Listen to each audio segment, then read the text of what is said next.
Apakah kamu ingin berkelahi, bocah?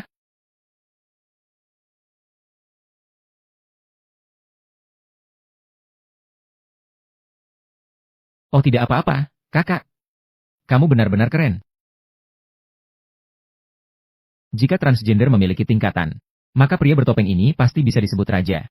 Dia akan membuat satu orang mati di bawah golok besarnya. Dan yang lebih menakutkan adalah, dia juga memiliki tubuh yang abadi. Karena tingkat bahaya terlalu tinggi, militer terpaksa mengerahkan pasukan, menggunakan berbagai cara, baru bisa menangkap Jason dan menjebloskannya ke penjara. Tetapi meskipun seluruh tubuhnya diikat, dan dikunci dengan berbagai jenis belenggu, dia masih bisa membuat tentara penjaga ketakutan sampai berkeringat dingin. Takut menjadi korban berikutnya. Seorang tentara perlahan mendekat dengan selembar kain hitam, menutup kepala Jason dengan kain tersebut. Namun cepat sekali semua orang menyadari, daya tahan hidup Jason sangat kuat. Hukuman yang biasa digunakan sama sekali tidak berpengaruh padanya. Setelah beberapa penelitian, harus mengurungnya di lembaga penelitian Crystal Lake terlebih dahulu. Tunggu sampai ruang pembeku siap, lalu membekukannya sepenuhnya. Namun, pada saat itu, lembaga penelitian kedatangan seorang tamu tak diundang. Ilmuwan pemimpin menyatakan, pemerintah tertarik pada kemampuan Jason yang tidak bisa mati. Memutuskan untuk membawanya ke laboratorium untuk penelitian. Setelah mengetahui tujuan mereka datang ke sini, penanggung jawab penelitian, Rowan berusaha keras untuk mencegah. Dia menyatakan jika Jason sekali melarikan diri, itu sama saja dengan mempertaruhkan nyawa seluruh warga kota. Saat ini, solusi terbaik adalah membekukan Jason sepenuhnya. Tetapi ilmuwan mengandalkan pengawalan tentara. Sama sekali tidak mengindahkan perkataan ini. Dia mengabaikan peringatan Rowan. Bersiap memaksa masuk untuk membawa Jason pergi. Namun, ketika mereka mengangkat kain hitam yang menutupi kepala Jason, mereka menemukan orang yang terikat. Ternyata telah berubah menjadi tentara penjaga tersebut. Belum sempat mereka menyadari apa yang terjadi. Jason yang telah berhasil melepaskan diri dari ikatan, langsung melancarkan serangan lebih dulu. Tentara yang menyertainya menyadari setelah itu, langsung mengambil senjata dan menembak membabi buta. Namun, peluru bagi Jason tidak ada bedanya dengan gatal. Ilmuwan melihat situasi yang tidak beres. Tanpa ragu langsung melarikan diri. Namun, tentara tidak seberuntung itu.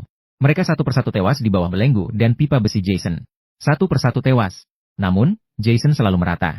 Maka dia melemparkan pipa besi yang ada di tangannya, mengenai tepat sasaran keilmuan yang sedang melarikan diri. Mendengar suara, Rowan dengan hati-hati mendekat untuk memeriksa. Namun, di detik berikutnya pintu baja terbentur. Ternyata komandan militer yang terlempar keluar. Mendengar pihak lain menyuruhnya segera pergi. Rowan baru saja siap untuk bertanya apa yang terjadi. Komandan tersebut menghembuskan napas terakhirnya. Rowan berpaling ke sel penjaga, menemukan bahwa di dalamnya sudah berserakan mayat. Dan Jason tidak tahu kapan sudah berada di belakangnya.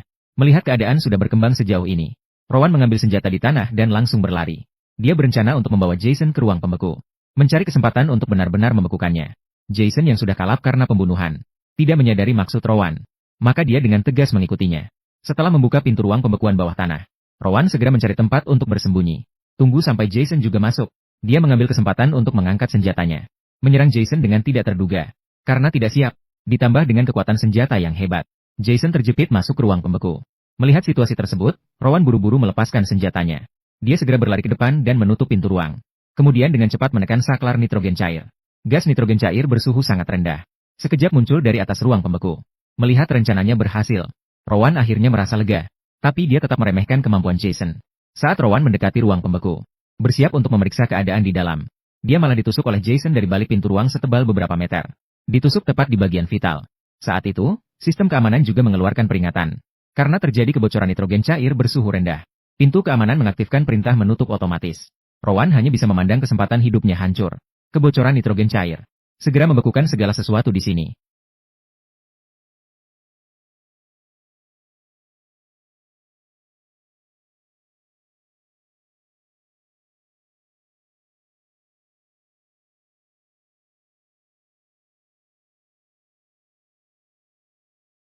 Waktu berlalu begitu cepat selama lebih dari 400 tahun. Dalam periode ini, lingkungan bumi memburuk.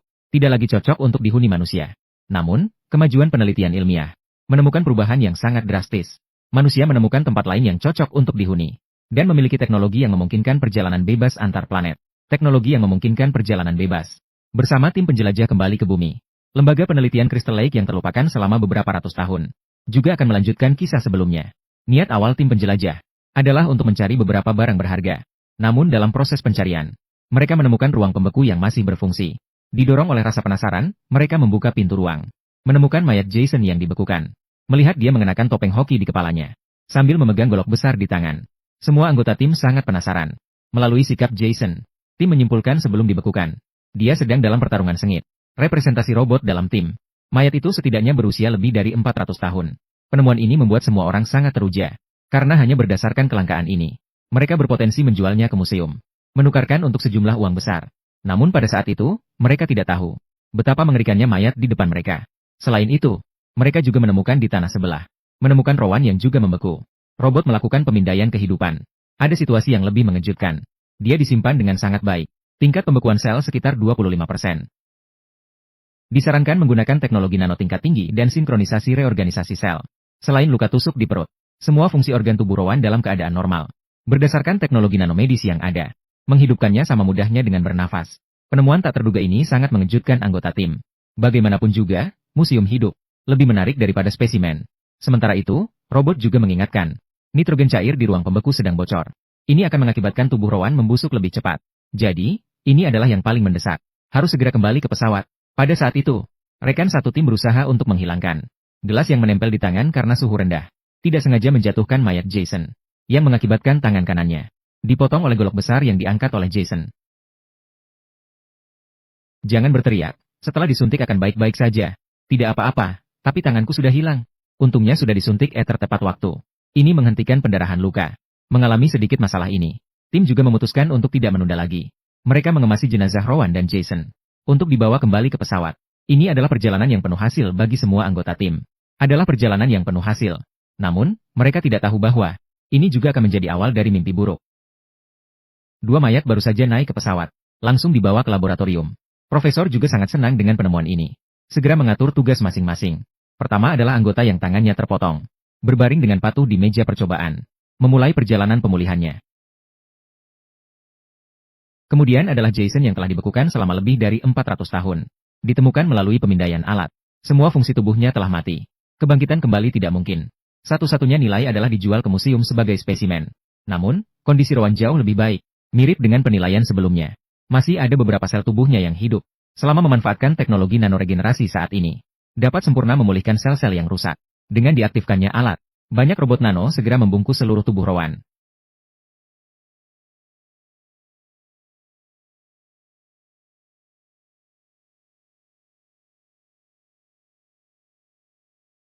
Melalui monitor terlihat, robot nano sedang berusaha memulihkan sel-sel Rowan.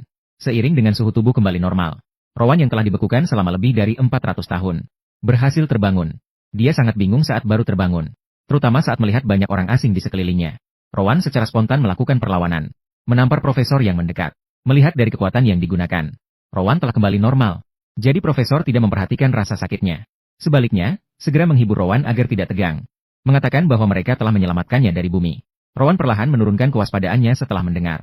Tapi dia segera teringat, Jason yang dibekukan bersamanya lebih dari 400 tahun yang lalu. Jadi dia segera bertanya tentang keberadaan Jason. Mengetahui bahwa mayat lainnya bernama Jason, profesor tidak menyadari keseriusan masalah, dan berbohong bahwa mereka tidak membawanya ke pesawat. Rowan baru merasa lega setelah itu. Tapi ketika dia mengetahui bahwa sekarang sudah tahun 2455, dan mereka saat ini berada di luar angkasa, Rowan langsung merasa sulit untuk percaya. Selain tidak menyangka bahwa dia sudah dibekukan selama ratusan tahun, dia juga mengagumi kemajuan teknologi yang begitu pesat. Setelah meninggalkan laboratorium, profesor berbalik dan kembali ke kantornya. Dia mengirim permintaan sambungan video kepada bos menggunakan komputer. Bos yang sedang menikmati mimpi indah terbangun karena suara. Sedikit merasa mudah marah ketika bangun tidur. Setelah mendengar profesor mengatakan bahwa mereka menemukan mayat, ia menjadi semakin tidak sabar. Karena ini bukanlah sesuatu yang baru. Sejak teknologi nano berkembang, manusia kuno yang dihidupkan kembali berjumlah ratusan atau bahkan ribuan. Sekarang semua orang tidak merasa aneh lagi. Namun ketika mendengar profesor menyebutkan nama mayat itu adalah Jason, bos tiba-tiba berubah sikap. Bagaimanapun juga, cerita tentang pembunuh berantai Crystal Lake masih memiliki daya intimidasi. Profesor segera menanyakan detail cerita tersebut. Bos berpikir sejenak lalu berkata, Jason Voorhees. Dia telah membunuh hampir 200 orang lalu menghilang tanpa jejak. Jika menemukan pembeli yang tepat, dia akan sangat berharga, sebuah harta karun. Mendengar tentang mayat Jason, mungkin bisa membuatnya mendapatkan keuntungan yang melimpah. Profesor sudah memikirkan dalam benaknya, merencanakan 100 cara untuk menghamburkan uang. Tapi dia lupa satu hal, bahwa sebanyak apapun uangnya, harus punya umur untuk menghabiskannya. Sementara itu, di laboratorium, Jason akan segera bangkit lagi. Peneliti wanita sedang mempelajari mayat. Dia menggunakan pisau bedah untuk memisahkan wajah Jason dari topengnya. Kemudian dengan hati-hati mengambil topengnya. Tetapi hanya memandang sekilas. Dia kembali meletakkan topeng itu. Karena penampilan Jason sulit untuk diungkapkan dengan kata-kata. Namun saat dia mengambil sebagian jaringan tubuh, dan meletakkannya di bawah mikroskop untuk diamati, Jason telah dicairkan di belakangnya. Tiba-tiba duduk dari meja bedah. Ketika dia menyadari ada yang tidak beres, peneliti itu berbalik dan mendapati mayat Jason di meja bedah telah hilang. Di detik berikutnya, dia ditangkap oleh Jason dari belakang, lemparkan dengan keras ke kaca. Namun karena efek kedap suara yang sangat baik, rekan-rekan di luar tidak mendengar. Jason kembali menangkap peneliti wanita itu, lalu secara brutal menekannya ke dalam kolam nitrogen cair. Hanya karena wanita itu menganggap dirinya terlalu jelek. Ia bahkan terlebih dahulu membekukan lawannya menjadi patung es. Segera setelah itu, ia mengangkatnya kembali, dan menghantamnya dengan keras ke atas meja percobaan. Kini peneliti wanita itu langsung menjadi hancur berkeping-keping. Agar dapat membunuh lebih baik setelahnya, Jason dengan rapat mengisi alat-alat di atas. Dilemparkan dengan keras ke kaca. Memilih alat yang cocok. Kemudian mulai mencari target berikutnya. Di sisi lain, Profesor menemukan Rowan yang dihidupkan kembali bersama Jason. Mulai mencari tahu tentang 400 tahun yang lalu. Beberapa detail tentang dia dan Jason. Rowan mengingat kembali. Dia mengatakan bahwa setelah militer menangkap Jason, pada tahun 2008, dilakukan eksekusi pertama terhadapnya.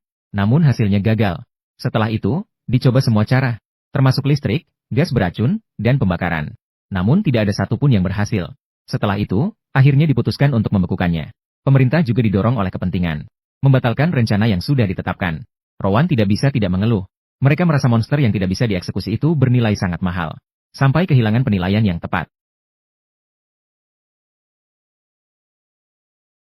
Pada akhirnya, selalu ada masalah uang. Namun yang tidak dia tahu adalah, profesor yang tampak sangat jujur di depannya, juga sudah kehilangan tujuan penelitian yang sebenarnya. Menjadi seorang musafir yang kehilangan uang. Melihat tubuh Rowan pulih normal, profesor kemudian membawanya untuk bertemu dengan semua orang. Dan justru tindakan ini membuat Rowan melihat senjata Jason. Saat itu baru dia menyadari bahwa dirinya telah ditipu. Meskipun dia memberitahu profesor, Jason sangat berbahaya.